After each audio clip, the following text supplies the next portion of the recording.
and that is the Lord. This evening, I'm going to talk about our model. Kay usahay, yeah, we know for whose glory, but many times, lahi ang mga ginamodel nato. No, sometimes ang ato nga model, mga mega churches ng mga pastors. So I want also to be like these great men who can preach and gather so many listeners.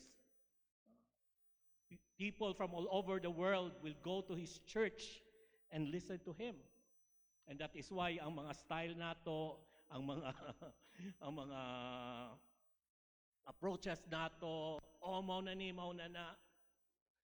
But brothers and sisters, if there's one person that we should look up as our model as we minister wherever the Lord had placed us, there's only one, and that is the Lord Jesus Christ. Wala na. And the Lord Jesus Christ here in the Bible, there was a time na para sa akin, this is the time that the Lord Jesus Christ displayed or showed to us and to us right now how to really minister. And that is why Jesus Christ has the confidence when he said, "And on this rock I will build my church, and the gates of hell cannot prevail against it." How he did it, we will study that after I pray. Oh Father, thank you for this time that we can study your word. Dear Holy Spirit, open our hearts and our minds so that in this preaching, there's only one who will get the glory, and that is you, dear God. So keep us focused, speak through your servant, in Jesus' name. Amen. Amen. I am referring to what had happened in John chapter 13. Actually, that was the night when Jesus Christ was about to be betrayed by Judas. So how did Jesus Christ show his example? According to John chapter 13, verse 1, before the Passover celebration, Jesus knew that his hour had come to leave this world and return to his Father.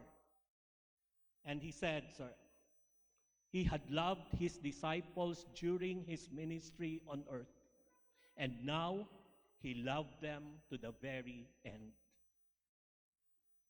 Ito po yung approach ni Jesus in the ministry. He loved his people. And according to the picture here, the verse here, he loved them to the very end. You know, many times when we do the ministry, we're always about numbers. We're always about result. That is good. But the question is, do you really love the people you minister? Sometimes we just expect them to perform. Nag-expect lang kita nga naa sila, they do the ministries, oh, we're very happy. But ang question is, palangga mo. As a Sunday school teacher, you go to your Sunday school class, you teach the children. Okay, nataka-teach ka na, but the question is, do you love them? And sometimes there's always a temptation, and that includes me, that when I preach, and of course you focus on God's word, I perform, I preach, I expect the people would respond well, but I forgot to ask myself as I preach this, do I preach this because I love the people inside the church? How did Jesus show this? According to the Bible, he said, it was time for supper, And the devil had already prompted Judas, son of Simon Iscariot, to betray Jesus. And Jesus knew that the Father had given him authority over everything, and he had come from God and he would return to God. The context was the Lord has been teaching these people for 3 years. This is the last night of his earthly ministry. Pero look at what's going on. One of those who was with him is about to betray him. And then he knew the rest of them, 11 of them, after ministering to them for 3 years, they're gonna leave him. In fact, ang leader nila, si Peter, is about to deny him. Ano ang feeling mo? Na inside your congregation, may Judas. Inside the people na imo get served, get trained. And at the end of the day, they will just leave.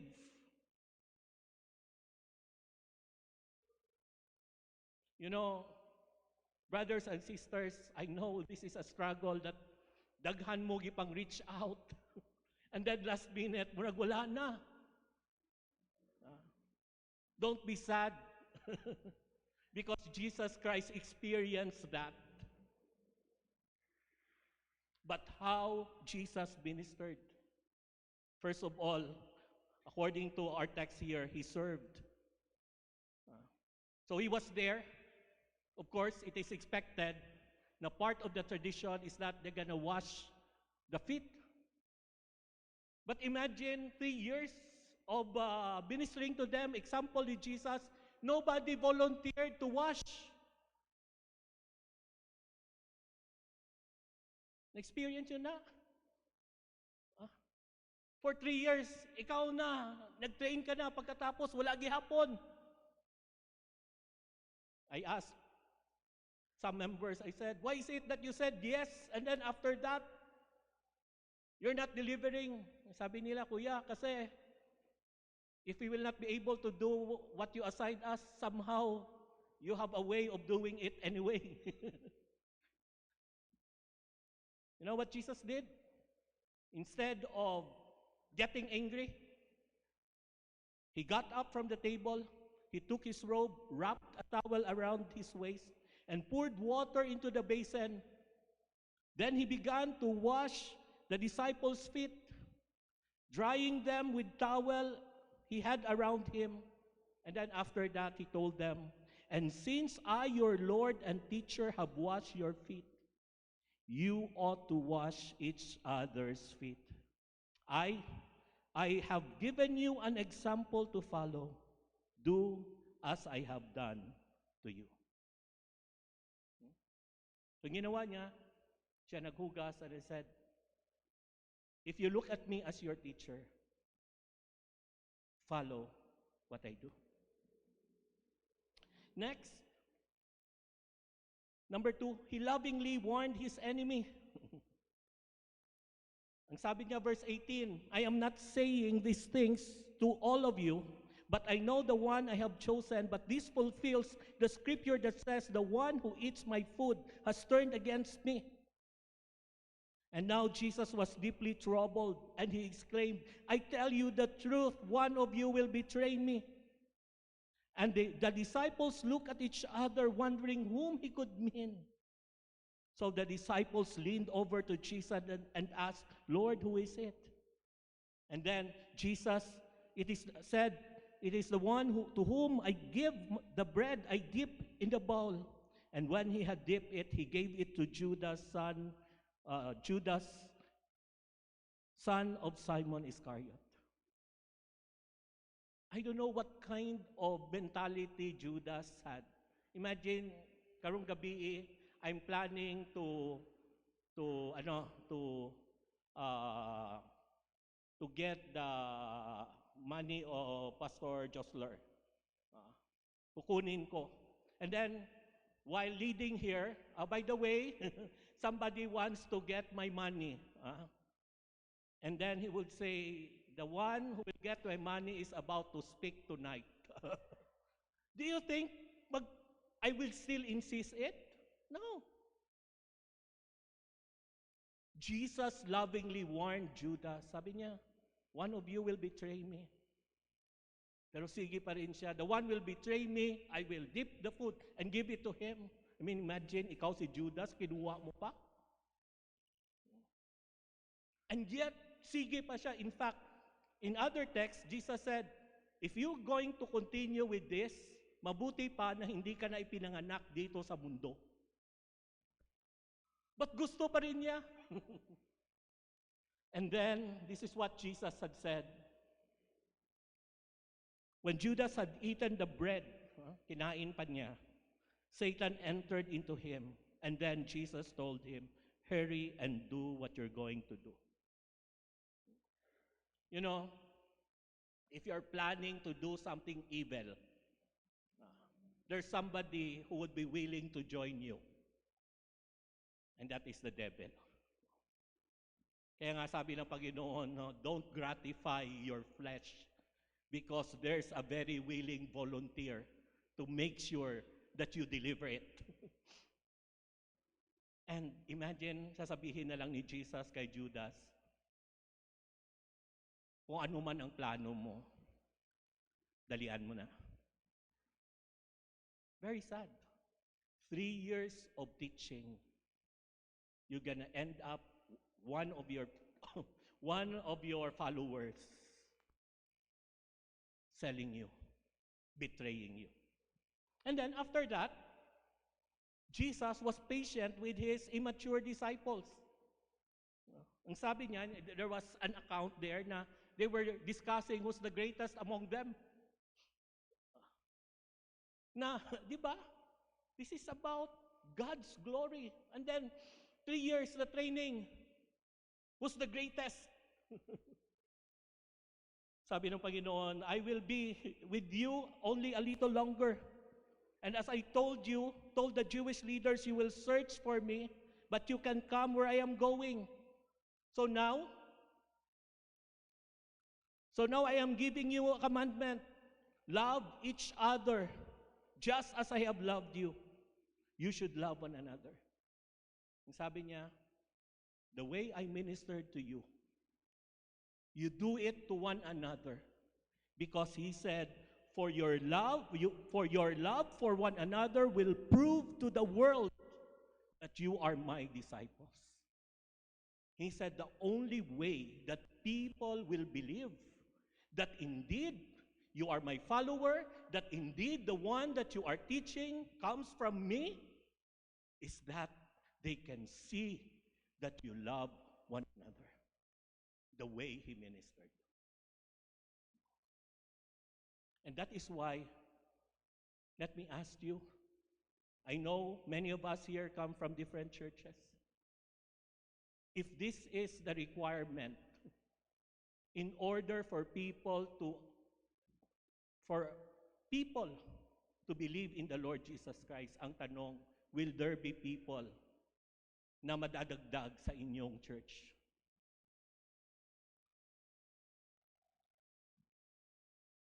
After that, si Peter nagsabi, Lord, bakit? Where are you going? Sabi ni Jesus, well, you can go with me now, but you will follow me later. Lord, why can't I come now, Lord? I am ready to die for you. Oh, grabe si Peter. Diba sinasabi na ni Jesus na, I will die? Sabi ni Peter, no way. Imposible. I will take care of thee, Lord. Yan ang problema kung minsan sa atin. Akala natin tayo ang Savior. And Jesus said, verse 38, die for me? Die for me? I tell you the truth, Peter. Before the rooster crows tomorrow morning, you will deny me 3 times that you even know me. Siguro kung ako kay Jesus, pinakick out ko na si Peter. But interestingly, 3 days or 4 days or 5 days after, anong sinabi ni Jesus kay Peter? Peter, do you love me more than this? Oh, sige, pastor ka na. Kung ako siguro ang mag-deny na I don't believe in Jesus, siguro hindi na ako makapreach dito. But you see the love of Jesus Christ, how He ministered. Actually, after that, He reminded of what really matters most in life. Sabi niya, you know where I'm going.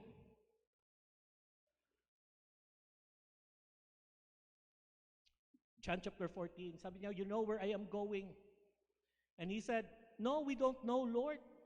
And Thomas said, we have no idea where you are going, so how can we know the way? Earlier, sabi ng Panginoon, oh, don't worry, ha? In my Father's house, there are many rooms. I will come to you. So alam niyo na kung paano makapunta sa langit. Sabi nila, hindi. Oh. Imagine you have that disciple. May mga miracles pa, may mga walking in the water. Tapos tanungin mo, now you know how to go there?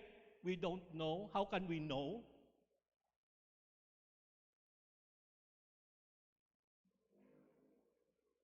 But Jesus was still patient and He said, I am the way, the truth, and the life. No one comes to the Father except through me. That is how the Lord Jesus Christ ministered. Siguro ako, medyo ma-stress na ako. But Apostle Paul actually articulated itong way of ministering to the Lord Jesus Christ, especially when he wrote to this very active na church, the Corinth. No? Palagi silang nag-aaway. I am for Paul, I am for Apollos, I am for Peter, ako kay Jesus.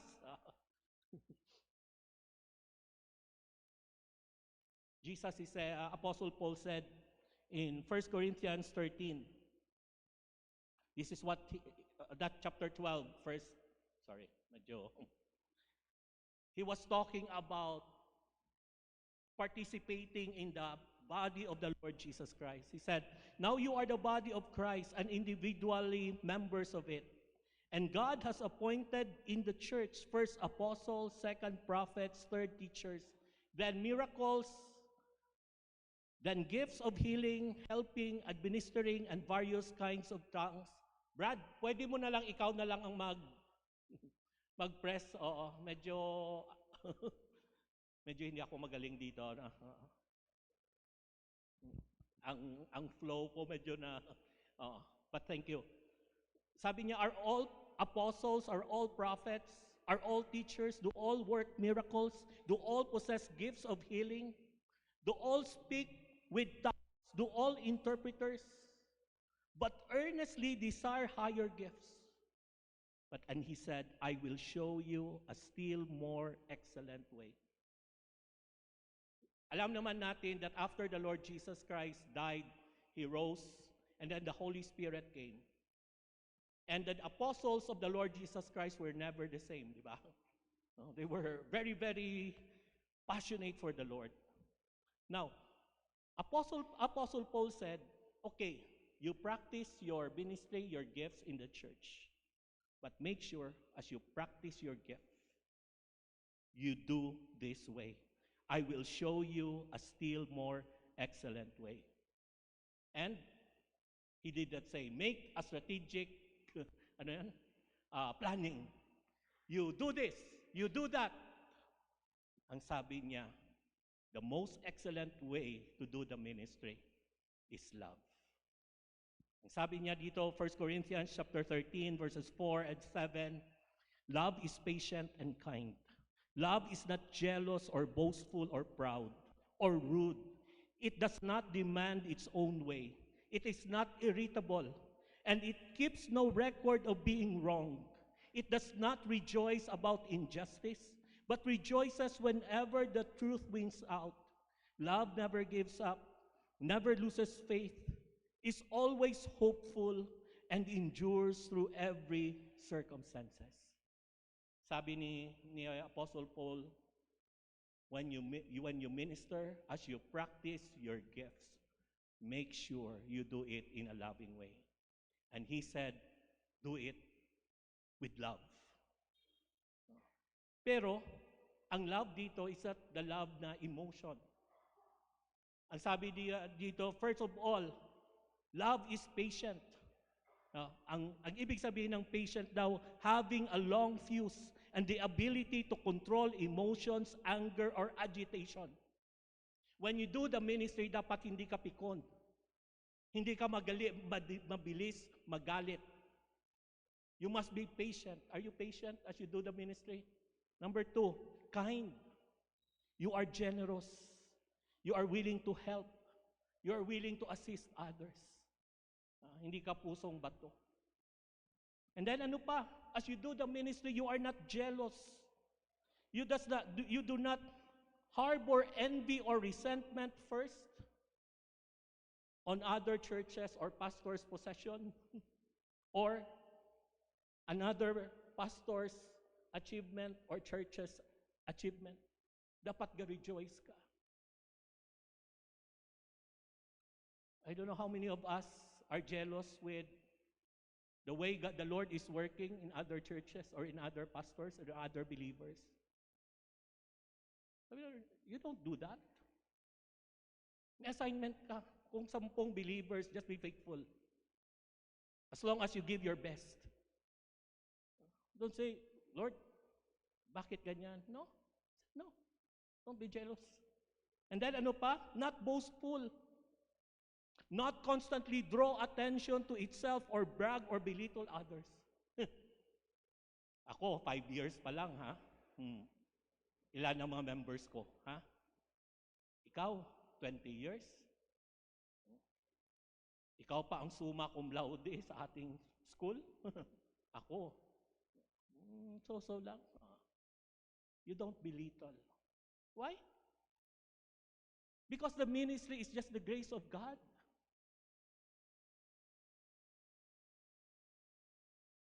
Hindi ito achievement, assignment. Having a big church or a small church is not our achievement as a pastor. It's always an assignment for us to take care. And be faithful. And then, it's not proud or arrogant. I came from Masaba Christian Church. Kilala nyo? Hindi nyo kilala. Ang mga members ko, ang aking assistant, dapat importante ako. No, you don't. We are all servants of God.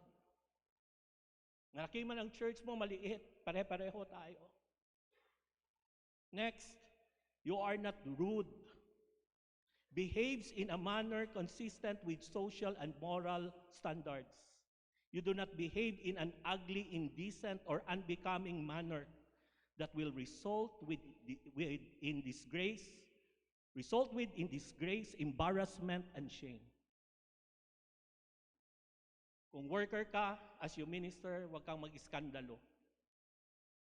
Huwag kang gumawa ng something na nakakahiya that will embarrass the people, will embarrass your church. Imagine basketball lang, you're gonna punch your brother. Wala namang trophy after. You know, as we do the ministry, we must always elevate. People are looking at our good works that will glorify God. Ang liliit ng bagay. And then ito pa, you do not demand your own way. Not selfish, it does not insist on having its own way. Does not seek things only for oneself, such as one's own pleasure, profit, or honor. Basta, gusto ko ang cortina blue. Because that is heavenly. Take it or leave it. May mga tao sa church na ganun. They will always insist, kahit sa maliliit na bagay. You insist on the fundamental teachings. Pero kung ano ang theme, ano ang ihanda, ibigay mo na lang sa kanila. You don't demand. And then ito, not irritable. It does not provoke anger or upset others. Sa totoo lang, I don't know kung may experience kayo na may mga tao sa buhay nyo na every time makita mo siya, wala pa siyang nagawa, pero naiirita ka na. Because anytime you're just expecting that this person will mess up.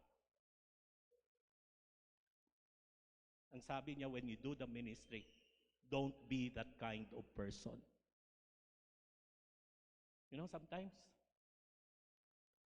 may mga gawain tayo na nakakairita sa mga members.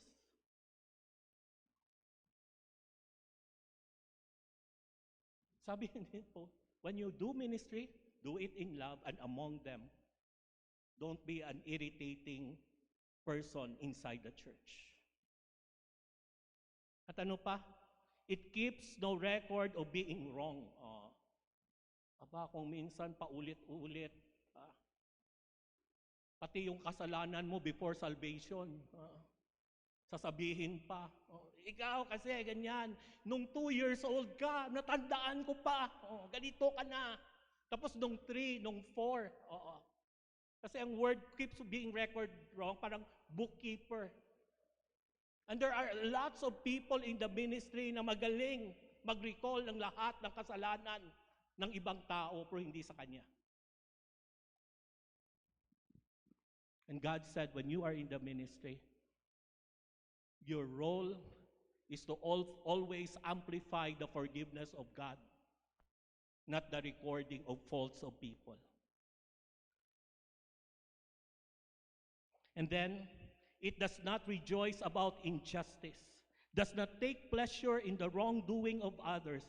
Love is not happy when wrong is justified or made appear to be right. You know, isang misconception about love is, Pastor, love na lang? So meaning to say, love, tolerate mo na lang ang kasalanan? No. Ang sabi dito, if you truly love that person, you are not happy when that person will justify the wrong. Or they will make it appear right, even though it is wrong. At ano pa, it rejoices in the truth. Then, love never gives up, or it bears all things. It protects others from harm and ridicule. Love corrects with gentleness. Love never condones sin but is compassionate to the sinner. Ang problem many times sa atin is that if there's sin committed, mas nauna pa ang buong barangay ang nakakaalam than the person that you attribute the sin. You know, that is not how you do the ministry. We have Matthew chapter 18. What's the first thing that you should do kung may kasalanan ang isang tao na alam mo, you go to that person. Kung ayaw niya maniwala, you look for the witnesses who can testify na ang ginawa niya kasalanan. Pero kung hindi, that's the time na that you gather the people after so many encouragement to repent. At sasabihin, this brother, we've shown to him, we encourage him to repent pero ayaw. So, we'll consider him as an unbeliever.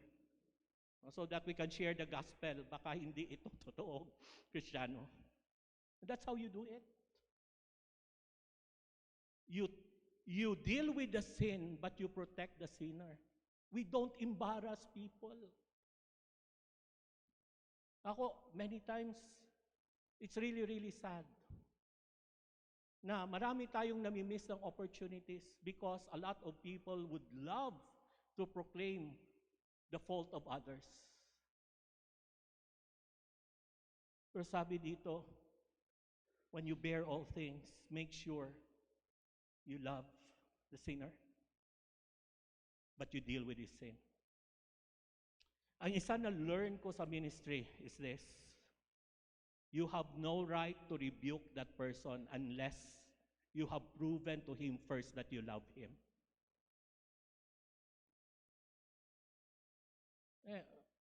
5 seconds pa lang kayo nagkita, tapos pagalitan mo na? How do you know na right ang understanding mo? Hindi mo ba nga kilala? Mali pa ang spelling ng ng pangalan niya sa pagsulat mo. You love that person. Because when the person understands that you truly love him, kahit sakalin mo pa, he understands. And that is why even to our children, we should convince them first na mahal natin sila. One time, siguro mga grade 4 ang anak ko. Tinanong ko siya, baby, do you feel na si papa mo really loves you? Tapos tiningnan niya lang ako.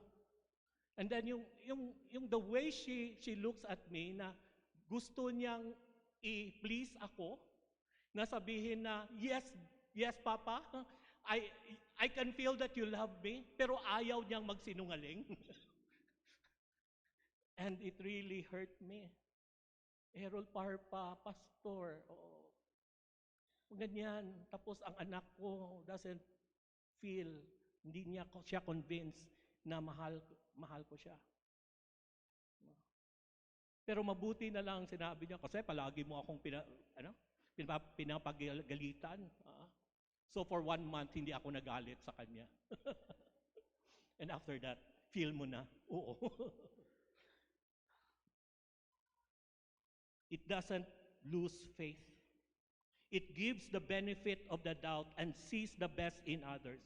This does not mean that love is naive to accept all stated as true. It means that love is ready to impute the best motives even to those whose acts are unkind or detrimental. In bearing with evil conduct, love seeks to avoid undue suspicion.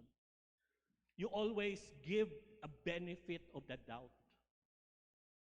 Pastor, wag ganyan kasi ganyan. Noong 1920, ganun siya. Ang kanyang lolo, ganyan rin. But if you're a loving pastor, you say, let's give a benefit of the doubt. Bigyan natin. Bigyan natin ng chance. And it's always hopeful. It expects the triumph of good over evil and seeks the best in every situation. Love earnestly desires that all things will work out for the best.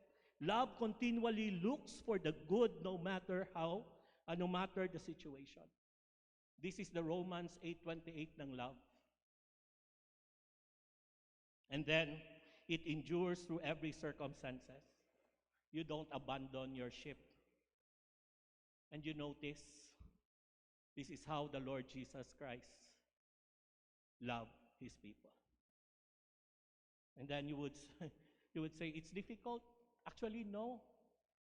Because ang love dito, this is the fruit of the Spirit that the Holy Spirit, only the Holy Spirit can give. He said, you walk in the Spirit and you will be able to deliver this kind of love. Pero sasabihin mo, what if ayoko? Kasi pastor, totoong tao ako. Kung anong feeling ko, ganun talaga. Well, Apostle Paul said ito, even if you speak all the languages of the earth and of angels, but did not love others, you're just speaking like a noisy gong or a clanging cymbal. Has somebody come to you that you know, intrigero yan? Suplado, and you say, I love you, nagkikare lang ako. Stop. Or sabi niya, even you have the gift of prophecy, you understood all of God's secret, grabe ka sa theology, and grabe ka mag-pray ng Mount Kitanglad, napahawa mo, and you brought them to Indonesia para maayo ang view, diretso Jensan. Ang sabi niya, if you insist on your own way or arrogante ka, it profits you nothing. At ito ang malungkot. Even if you give everything to the poor or mag-sacrifice ka, pero you love the wrong, boastful ka, proud ka, bastos ka. He said, it gained nothing. And that is why, marami tayong mga people who are really, really good in, in evangelism and everything, but at the end of the day, wala. Why? We did not do it God's way. So brothers and sisters, you want to minister rightly? You want to follow God's way? Do everything in love. So as you minister, siguro kinanglan mag-checklist ka. Today, am I patient? Am I kind? Time na ako, but let me share this story. I was in Cavite. Tapos my husband na, Pastor, istoryahan akong wife. Kay gusto niya na mag-divorce kami. So sige. So dinala ko sila sa isang hotel. And then I asked na, Nay, suko jud ka kay tatay? Yes, so kay parang pasaway. Sabi ko, pero Nay, mahal mo pa si tatay? Okay, oo. Tay, mahal mo si nanay? Okay. Hindi ko alam kung sino talaga yung nagsabi ng totoo na you really love at itong pasaway. Pero may checklist ako, Nay. Ha? Okay. Number 1, sabi ng 1 Corinthians 13, love is patient. Okay. Nay, Tay, may pasensya ka kay nanay? Oo. Sabihin ng asawa niya, pasensyoso yan. Nay, ikaw, hindi. Okay. So, tatay 1 point, nanay 0. Are you kind? So, nanay, tatay ka, oo. Ginagawaan ko siya ng ganito, nagluluto ako. Nay, ikaw, hindi, kasi pasaway. So, tatay 2. 0. At the end of the day, sabi ko, Nay, parang ikaw ang may problema dito. At kung gagawa tayo ng checklist on how you do the ministry, that's when you understand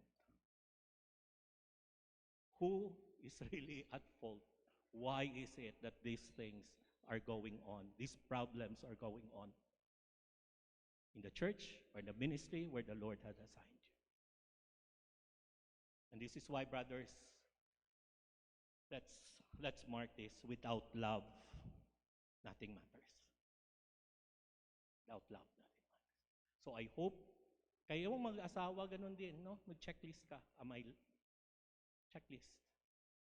And imagine kung lahat tayo, we are patient, we are kind, we don't envy, we don't boast. There will be a big revolution here for the gospel because we followed our model, the Lord Jesus Christ. Amen? Let us pray. Father, dear Holy Spirit, teach us to love. Enable us. In Jesus' name, amen.